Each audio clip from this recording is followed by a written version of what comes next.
सहनाववतु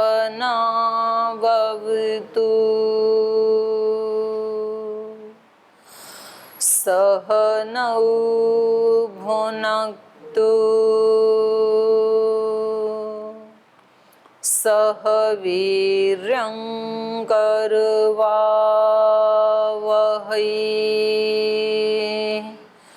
तेजस्विनावधीतमस्तु मा विद्विषावहै। ॐ व्रतानां व्रतपते व्रतं चरिष्यामि तच्छकेयं तन्मे राध्यताम् इदमहमनृतात् सत्यमुपैमि। ॐ शान्ति शान्ति शान्तिः।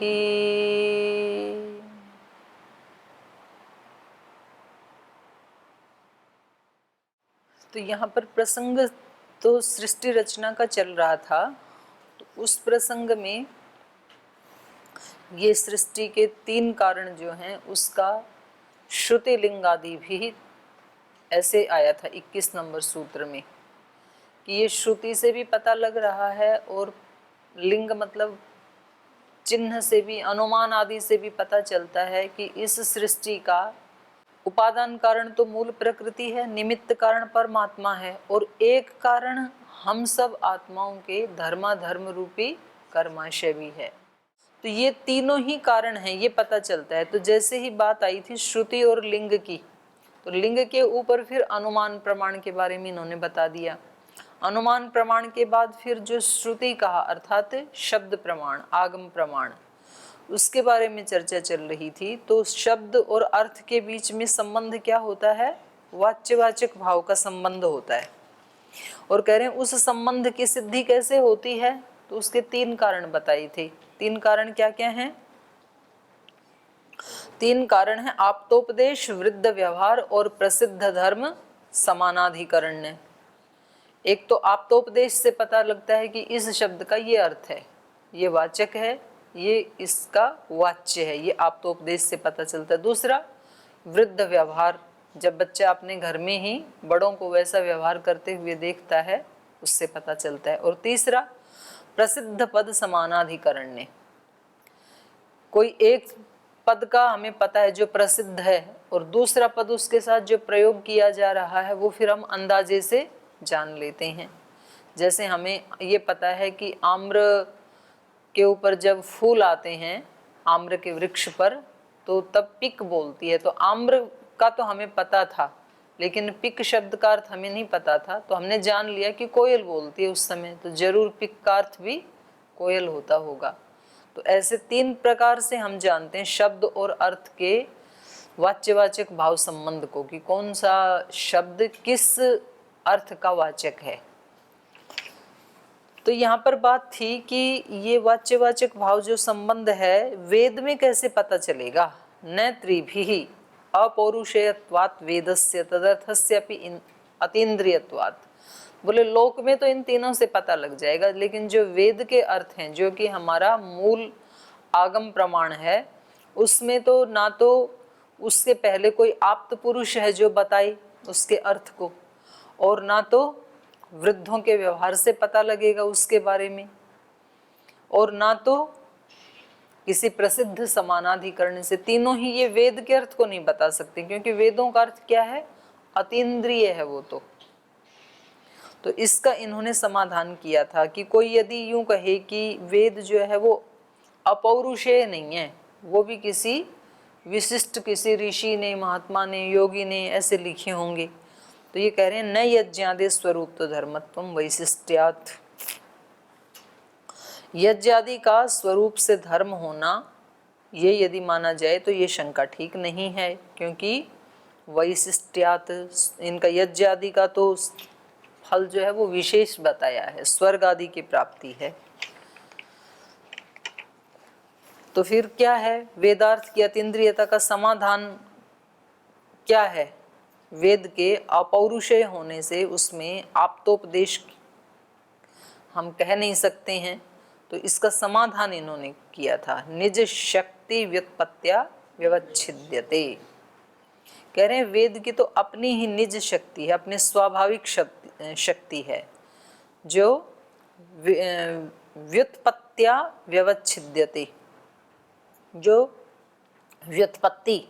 व्युत्पत्ति उपदेश के द्वारा अलग अलग जान लिया जाता है। तो ये हम पढ़ रहे थे कि वेद के अपौरुषेय होने पर भी वेद शब्दों की जो निज स्वाभाविक शक्ति अर्थात शब्दार्थ का जो संबंध है वो आदि ऋषियों की व्युत्पत्ति अर्थात अमुक शब्द का अमुक अर्थ है, इस जानकारी के द्वारा व्यवस्था पूर्वक उपदेश किया जाता है। माने भले ही अपौरुषेय हैं, लेकिन सृष्टि के आदि में 4 ऋषियों के हृदय में ही तो उनकी अभिव्यक्ति हुई ना, तो उन ऋषियों ने अपने शिष्यों को बता दिया, तो ये क्या हो गया, आप तो उपदेश ही हो गया।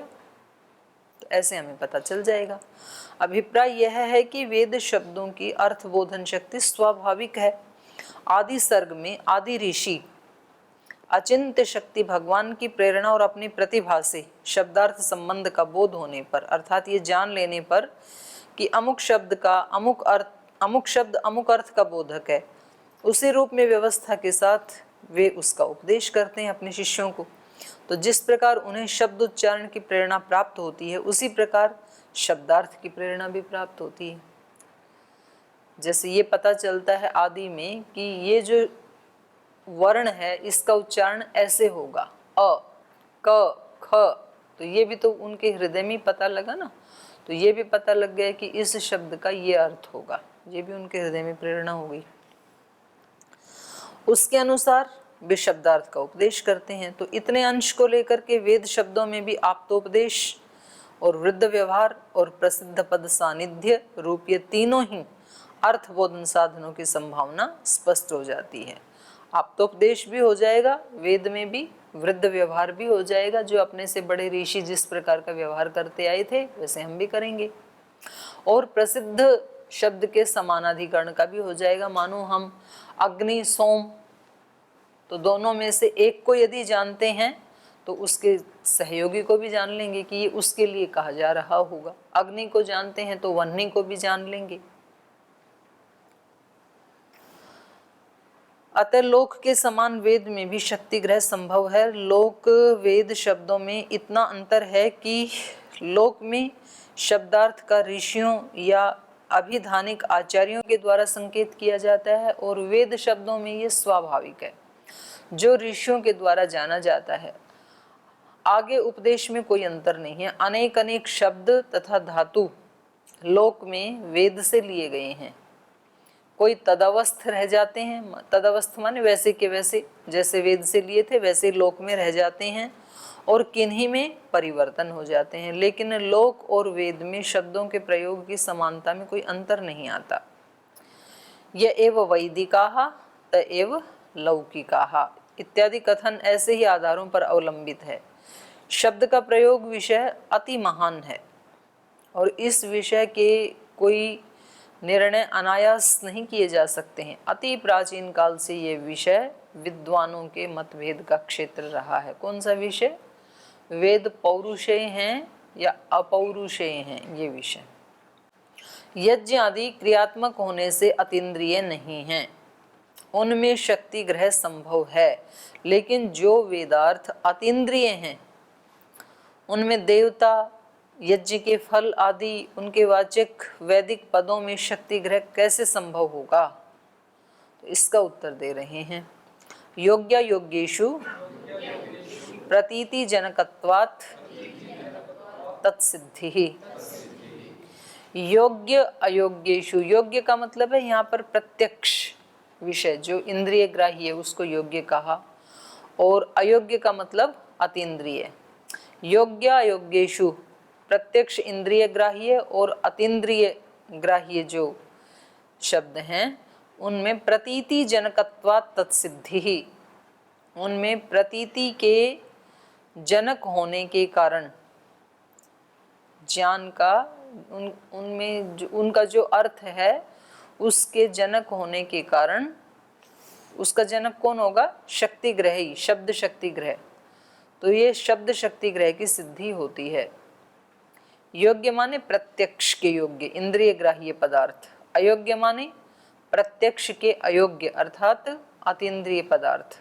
यहाँ योग्य पद उदाहरण दिखाने के लिए अभिप्राय यह हुआ कि जैसे योग्य अर्थात इंद्रिय ग्राह्य पदार्थों में आप्तोपदेश आदि के द्वारा शक्ति ग्रह होता है, इसी प्रकार अतीन्द्रिय पदार्थों में भी प्रतीति का जनक होने से व्युत्पत्ति या शक्ति ग्रह की सिद्धि होती है, क्योंकि उस शब्द की उत्पत्ति का जनक वो उसके अंदर छिपी हुई शक्ति ही है, जिसको व्याकरण में वो बोलते हैं ना प्रवृत्ति निमित्त। वृक्ष को वृक्ष क्यों कहते हैं? क्योंकि उसके अंदर वृक्षत्व है। वृक्षत्व मतलब छेदने का गुण है उसके अंदर, ओवृष्टि छेदने धातु है ना। तो ऐसे कह रहे हैं इन शब्दों के अंदर ही उनकी प्रतीति का जनक माने उनका प्रवृत्ति निमित्त, उसी को शक्ति शब्द शक्ति ग्रह कहा है, वो विद्यमान है, तो उसी के कारण उनके अर्थ का पता लग जाता है।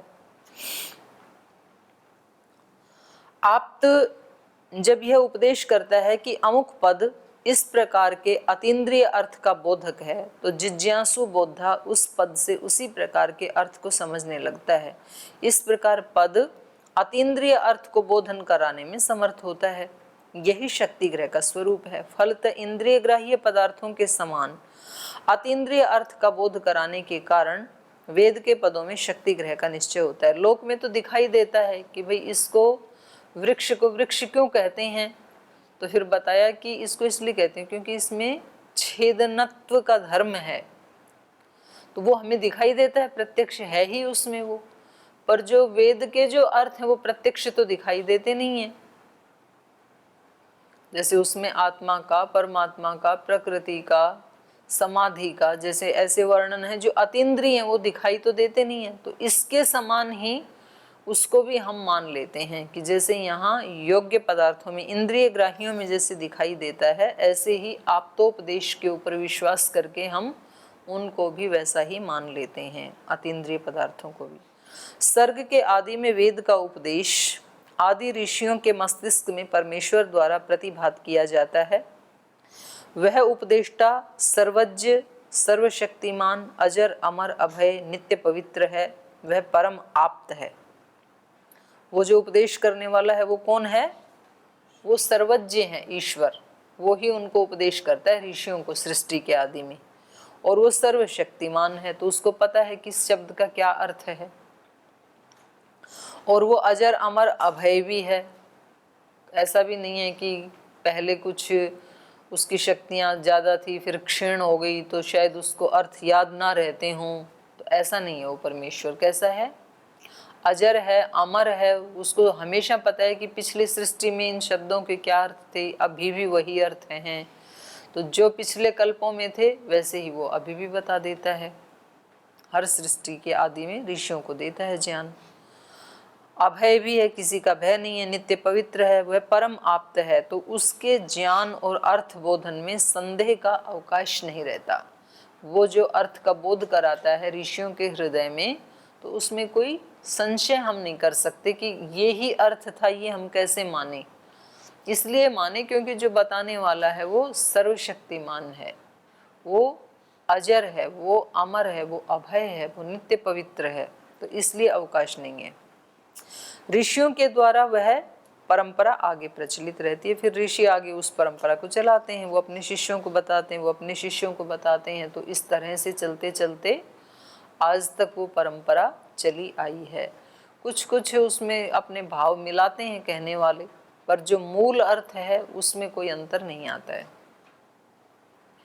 शब्दार्थ संबंध वेद में स्वाभाविक है, यह निश्चय करके, शब्द और अर्थ का संबंध वेद में भी स्वाभाविक है, लोक में भी है, तो यह निश्चय करके शब्द समूह वेद है, इस आधार पर शब्दात्मक अर्थात ध्वनि रूप वेद के अनित्यत्व का प्रतिपादन अब ये कर रहे हैं। तो बात ऊपर जो चल रही थी वो कैसे चल रही थी, ज्ञान रूप में जो वेद है उसकी बात चल रही थी कि वो नित्य है और हर सृष्टि में वो ऐसे ही परमात्मा के द्वारा सृष्टि के आदि में जो योग्य ऋषि हैं उनके हृदय में उसका अनुभूति करवा देता है। फिर वो अपने शिष्यों को बताते हैं, वो अपने शिष्यों को, ऐसे परंपरा से बिल्कुल हर सृष्टि में ऐसे ही चलता है ये ज्ञान। तो यहाँ पर ये कह रहे हैं, पूर्व पक्षी कह रहा है कि नहीं, वो जो वेद हैं वो तो नित्य नहीं है, अनित्य है वो तो। न नित्यत्वम वेदानाम कार्यत्व श्रुते है, वेद तो नित्य नहीं है, वेदों का तो कार्यत्व सुना जाता है। वेद खुद वेद में ही है, उससे ऋग्वेद उत्पन्न हुआ, ततः ऋग्वेद, यजुंसी, सामानी, अथर्वण, ऐसे ऐसे है ना। तो कह रहे हैं वो तो उत्पन्न हुए हैं और उत्पन्न होने वाला तो नित्य नहीं होता है। तो ये ध्वनि रूप में कह रहे हैं। जो पूर्व पक्षी पूछ रहा है वो किस में पूछ रहा है, ध्वनि रूप में। ध्वनि रूप में तो अनित्य है ही। तो कह रहे हैं वेदा नाम नित्यत्वम न, वेदों का नित्यत्व संभव नहीं हो सकता है, क्योंकि कार्यत्व श्रुते, उनका तो कार्य रूप होना सुना जाता है। शब्द राशि वेद नित्य नहीं है, क्योंकि स्वयं वेद में उनको कार्य कहा गया है। यजुर्वेद का मंत्र दे रहे हैं, तस्मात् यज्ञात् सर्वहुत ऋचः सामान्य जज्ञिरे छन्दांसि जज्ञिरे तस्मात् यजु तस्मात् अजायते। और दूसरी जगह शतपथ ब्राह्मण में कहा, स तपो अतप्यत तस्मात् तपः तेन तस्मात् तपः तेपानात् त्रयो वेदा अजायन्ते अजायन्त। उसने तप किया और उसके तप करने से 3 वेद उत्पन्न हुए। और बृहदारण्यक में कहा, अस्य महतो भूतस्य निश्वसितम एतत् यद ऋग्वेदो यजुर्वेद साम अथर्वांगिरस। उसने लंबी सांस ली, परमात्मा ने, ब्रह्म ने, और उसके लंबे सांस लेने से ही ऋग्वेद, यजुर्वेद, सामवेद, अथर्ववेद ये सब पैदा हो गए। तो उसकी श्वास बराबर है, इसका मतलब ये नहीं है कि परमात्मा कोई हम मनुष्यों जैसा कोई मनुष्य है और उसने ऐसे बाह्य प्राणायाम करने के लिए सांस छोड़ी और ये सारे पैदा हो गए, 4 पुस्तकें, ऐसे नहीं है ये।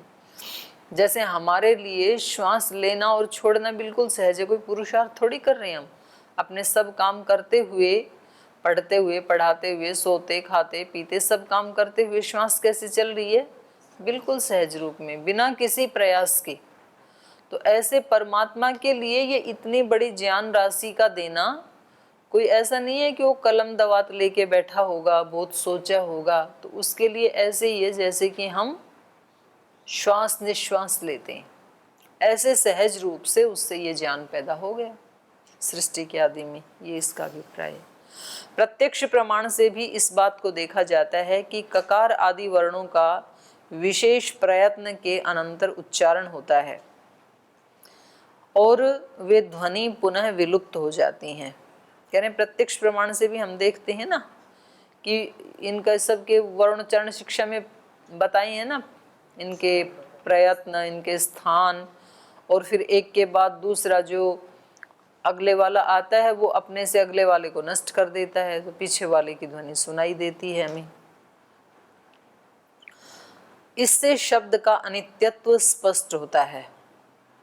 पूर्व पक्षी कह रहे हैं कि इससे ध्वनि, क्योंकि एक वर्ण नष्ट होकर दूसरा वर्ण आता है, तो इससे क्या पता लगा कि वेद अनित्य हैं ध्वनि रूप में। ध्वनि रूप में कह रहे हैं क्योंकि ऋषियों ने उनके हृदय में जो प्रकट हुआ वो तो हृदय में हुआ, और उन्होंने फिर अपने शिष्यों को जो कहा वो बोल के ही तो कहा, ध्वनि रूप में ही तो कहा।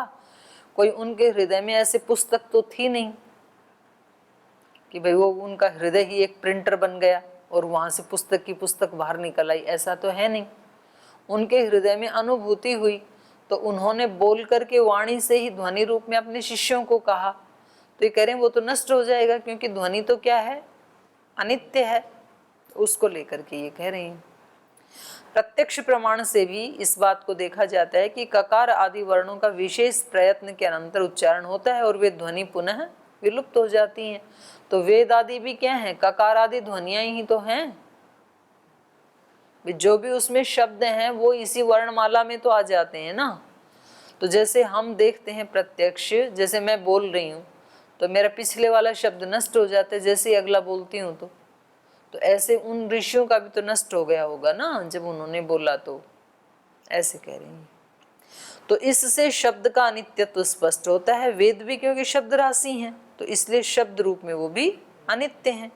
तो वेद को नित्य बताने वाले प्रसंग जहाँ कहीं भी आते हैं उनका उस शब्द राशि की आनुपूर्वी की नित्यता में तात्पर्य रहता है, और उस आनुपूर्वी के साथ ही वह शब्द राशि वेद है, अन्यथा नहीं। तो इसके अतिरिक्त ज्ञान रूप वेद तो निर्बाध रूप से नित्य हैं। अपने आप इन्होंने भाष्यकार ने कह दिया। ये जो सूत्रकार कह रहा है ये किसकी बात कह रहा है, ध्वनि रूप वेद की कह रहा है। ये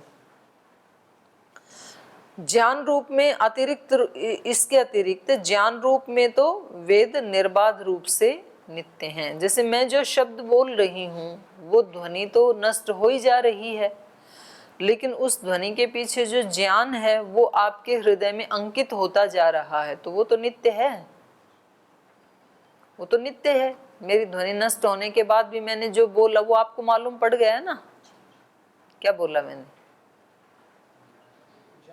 वेदों का नित्यत्व बोला, तो वो तो आपके हृदय में अंकित हो गया ना, तो इस रूप में वो नित्य हैं। आनुपूर्वी मतलब एक के बाद दूसरा वर्ण आना, अ आ ई क ख ग ऐसे है ना, उसको इंग्लिश में क्या बोलते हैं, एक के बाद दूसरा ना, हाँ अल्फाबेटिकली वही है आनुपूर्वी। तो ये कह रहे हैं कि इसके अतिरिक्त ज्ञान रूप में तो वो निर्बाध रूप से नित्य ही हैं। अनित्य होने पर अन्य ग्रंथों के समान वेद को पुरुष प्रणीत क्यों ना माना जाए। ये पूर्व पक्षी का शंका है कि जैसे लोक की ध्वनियां नष्ट हो जाती हैं ऐसे वेद की भी नष्ट हो जाती हैं, और जो आप कह रहे हो ज्ञान रूप में फिर उसको जो लिख लिया पुस्तक रूप में, तो जैसे ये दूसरे हमारे ग्रंथ हैं ये अनित्य हैं, ऐसे ही वेद को भी अनित्य मान लेते हैं। किसी ने लिपिबद्ध कर दिया, जैसे इन पुस्तकों को हमने लिपिबद्ध कर दिया, ये ज्ञान तो कपिल ऋषि का है, उनके हृदय में अभिव्यक्त हुआ और उन्होंने अपने शिष्यों को कहा, उनके शिष्यों ने इसको लिपिबद्ध कर दिया, तो ये शास्त्र के रूप में हमारे सामने आ गया, लेकिन है तो अनित्य ना ये। तो कह रहे हैं ऐसे ही वेद को भी हम क्या मान लें, अनित्य मान लेते हैं। अनित्य होने पर अन्य ग्रंथों के समान वेद को भी पुरुष प्रणीत ही क्यों ना मान लिया जाए, अपौरुषेय क्यों माने हम। जो जिन ऋषियों ने वो अपने शिष्यों को ज्ञान दिया उन ऋषियों का ही मान लेते हैं, तो पुरुष प्रणीत ही हो जाएगा ये। इस विषय में सूत्रकार कहते हैं न पौरुषेयत्वं तत्कर्तुः पुरुषस्याभावात्।